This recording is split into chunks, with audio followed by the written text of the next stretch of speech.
దీనిని ఈ ప్రాంతాల్లో అడవి నిమ్మ అంటారు.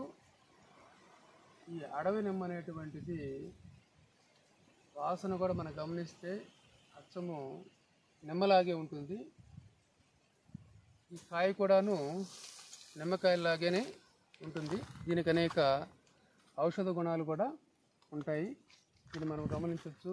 ఇక్కడ చూడండి, నిమ్మకి కాసినట్లుగా ఎక్కువ కాయలు అంచులు వెంబడి కాసున్నాయి. కానీ మన చోట్ల ఉండేటువంటి నిమ్మకి ముళ్ళు ఉంటాయి, కానీ ఈ నిమ్మకు ఎటువంటి ముళ్ళు ఉండవు.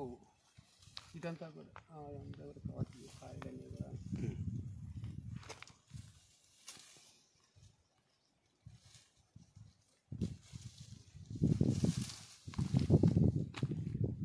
నిమ్మకాయలు, అడవి నిమ్మకాయలు.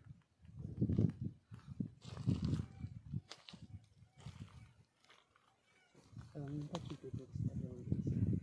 కొన్ని కొన్ని అడవుల్లో ఉంటాయి, అన్ని చోట్ల లభ్యం కాకపోవచ్చు.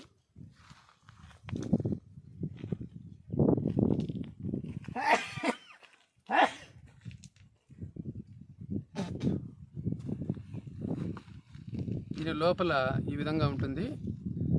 దీనిలో ఇవి గింజలు నిమ్మ విత్తనాల్లాగే, నిమ్మ గింజల్లాగే ఉన్నాయి.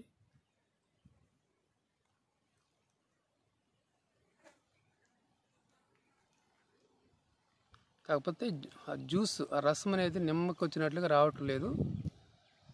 మనం వాడే నిమ్మ పుల్లగా ఉంటుంది, ఈ నిమ్మ ఏమో కొంచెం వగరుగా ఉంది. దీనిలో ఉన్నటువంటి ఆ రసము నూనె వలె జిగురుగా ఉన్నది. అంత జిగురుగా నూనెలాగుంది. గమ్మి బంక వలె ఉన్నది.